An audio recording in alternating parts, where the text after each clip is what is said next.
Now, in advanced accounting, third semester, in third chapter, you have one topic issue of debenture. So, what is debenture? If a company needs funds for the extension and development of purpose without increasing its share capital, अगर company को जो है ना amount होने का है तो share issue करे बिना वो लोग ऑप्शन है उन लोगों के पास कि डिबेंचर इशू करके पब्लिक से पैसे जनरेट कर सकते हो लोग।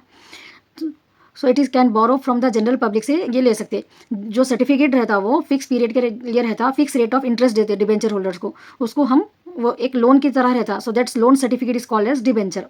अगर आप एक कंपनी में के डिबेंचर्स खरीद रहे हैं तो एज ए प्रूफ आपको एक लोन का सर्टिफिकेट मिलता है कि this person has purchase given this much amount to the company, this is the rate of interest. So that certificate is called debenture. Debenture are offered to the public for subscription in the same way for issue of equity shares.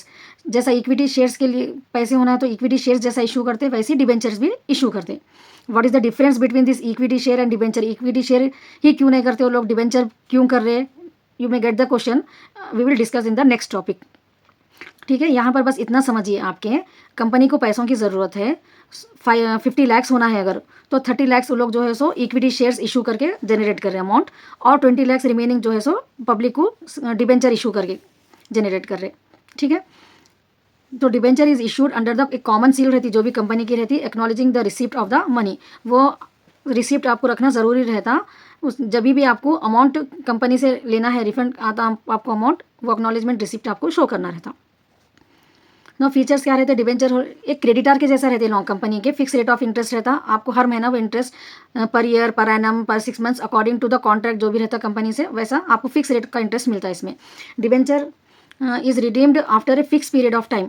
एक debenture is redeem after a fix period of time हो जाने के बाद आप जो है सो आपके पैसे आप वापस ले सकते. ठीक है, इसमें आपको टाइप्स ऑफ में और अच्छा समझ में आ जाता. डिबेंचर्स में भी आइदर सिक्योर्ड भी हो सकते, अनसिक्योर्ड भी हो सकते. इंटरेस्ट पेएबल ऑन डिबेंचर इस चार्ज अगेंस्ट प्रॉफिट. कंपनी का जितना भी प्रॉफिट आता उसमें से जो है सो ये डिबेंचर का इंटरेस्ट पे करती company. Hence it is a tax deductible expenditure रहता कंपनी के लिए. Debenture holder do not enjoy any voting right. ये मेन डिफरेंस रहता शेयर होल्डर में और डिबेंचर होल्डर में. अगर आप एक कंपनी के डिबेंचर होल्डर है तो आपको वोटिंग राइट्स नहीं रहते, शेयर होल्डर को वोटिंग राइट्स रहते. तो ज़्यादा लोगों को वोटिंग राइट्स नहीं देना बल्कि वो अवॉइड करने के लिए कंपनी जो है सो डिबेंचर इशू करते. Interest on debenture is payable even there is a loss. अगर कुछ कंपनी को लॉस भी हुआ तो जो भी फिक्स रेट ऑफ इंटरेस्ट रहता वो कैसा भी डिबेंचर्स होल्डर को पे करने का रहता. ये फीचर्स है. नो इसके एडवांटेजेस क्या रहते हैं कंपनी को? Issue of debenture does not result in dilution of interest of equity share holder as does not have right either to vote और take part in the management of the company. Debenture holders को जो है सो right नहीं रहता, तो company को एक benefit है कि अगर हम ज़्यादा इक्विटी शेयर्स इशू करें तो बहुत सारे लोगों को राइट्स आ जाता, वो लोग कंपनी के डिसीजन में इन्वॉल्व हो जाते. तो उसको अवॉइड करने के लिए ये लोग क्या करते, स्प्लिट कर देते, थोड़े शेयर्स इशू करते, थोड़े डिबेंचर्स इशू करते. Interest on debenture is tax deductible expenditure है, तो उससे इनकम टैक्स सेव होता है लोगों को. Cost of debenture is relatively lower then the preference share. Cost of debenture जो है ना, अगर कंपनी शेयर्स इशू कर रही है तो उसका कॉस्ट हायर रहता कंपेयर टू डिबेंचर. सो ये रीज़न की वजह से भी कंपनी को फायदा रहता है कि cost of debenture is relatively lower than preference share और इक्विटी शेयर से कम रहता बल्कि. Issue of debentures is advantages during times of inflation के टाइम पे बहुत फायदेमंद रहता है लोगों को. Interest on debenture is payable even if there is loss. So debenture holder bear no risk. Debenture holder के लिए क्या रहता है इसके अंदर? रिस्क नहीं रहता कि कभी भी आपको जो है चाहे कंपनी लॉस में भी गई तो आपका इंटरेस्ट आपको आता अगर आप एक डिबेंचर होल्डर है तो. Disadvantages, payment of interest on debentures obligatory है कंपनी के लिए, क्या है ये कंपलसरी है, अगर लॉस भी आया तो इंटरेस्ट देना बल्कि. Debentures are issued trade on equity but too much dependence on debenture increase the financial risk of the company के फाइनेंशियल रिस्क के ऊपर जो है सो इफेक्ट भी हो सकता. Redemption of debenture involve large amount of cash flow. अब समझो अपन 20 लाख दे रहे तो कैश आउटफ्लो बोले तो इमीडिएटली अगर टाइम आ गया 5 ईयर्स के लिए थे आप लिए थे डिबेंचर्स पब्लिक के पास से पैसे उनको देना है तो इमीडिएटली लार्ज अमाउंट का कैश आउटफ्लो हो जाता कंपनी को. During depression the profit of the company goes on declining and it becomes difficult for the company to pay interest. कभी कभी प्रॉफिट पे भी इफेक्ट, डिप्रेशन के टाइम पे क्या हो जाता, प्रॉफिट कंपनी का जो है सो डिक्लाइन हो जाता तो इंटरेस्ट देना मुश्किल हो जाता. ये एक डिसएडवांटेज है. नो टाइप्स ऑफ डिबेंचर्स, एक company can issue different types of debentures. Debentures में भी रेज फंड करने के लिए जो रहते जो company for long term purpose के लिए रहता है ये, लेकिन उसमें भी डिफरेंट टाइप्स के डिबेंचर्स रहते. So ordinary debentures, such debenture are issued without mortgage in asset. Actually क्या रहता है बोले तो आपने को, अब कंपनी अगर आपको डिबेंचर्स इशू कर रहे हैं तो वहाँ पर लोग जो है सो अपनी एक मशीन ऐसा कुछ जो है सो मॉर्टगेज कर देते एक एसेट को कि if company did not pay the amount to you, you can take this asset, आप ये एसेट को सोल्ड करके ले लेते बोल के। तो ऑर्डिनरी डिबेंचर में क्या रहता है, विदाउट मॉर्गेजिंग, आप कोई एसेट की बात नहीं करते, जस्ट डिबेंचर होल्डर आपकी कंपनी के नेम को देख के आपकी कंपनी के डिबेंचर ले लेते, लेकिन ये फिर भी अनसिक्योर्ड रहता debenture holder point of view. So it is very difficult to raise the fund through ordinary debenture. तो ऑर्डिनरी अगर डिबेंचर है तो कंपनी को बहुत मुश्किल रहता, कुछ भी एसेट नहीं रख के कोई देने के लिए पब्लिक फॉरवर्ड होना बोले तो थोड़ा मुश्किल है। नेक्स्ट मॉर्टगेज डिबेंचर बोले तो कंपनी क्या करती है, इसके अंदर कुछ एसेट डिबेंचर होल्डर के पास मॉर्टगेज कर देती है कि if we are not pay the amount you can take this asset.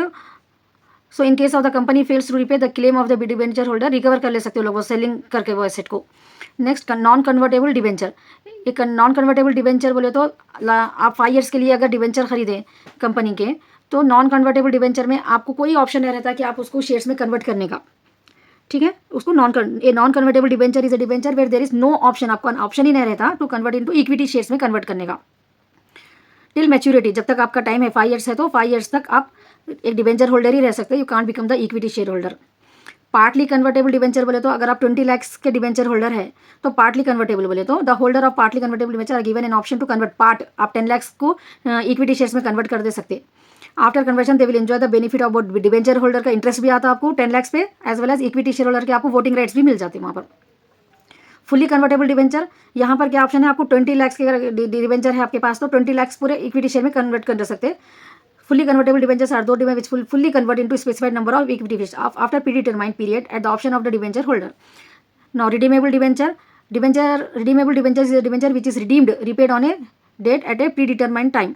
यहाँ पर आपको रिडीम कर सकते हैं आप 5 ईयर्स है, 2 ईयर्स के बाद, 10 ईयर्स के बाद जो है सो आप डिबेंचर्स को कैंसिल करके आप मनी बैक ले सकते। इरिडीमेबल डिबेंचर क्या रहता है, life time of the company रहता, कंपनी जब तक जली जब तक आपको इंटरेस्ट आते रहता, 20 ईयर्स, 40 ईयर्स, 50 ईयर्स, कंपनी का लाइफ टाइम जितना भी रहेगा।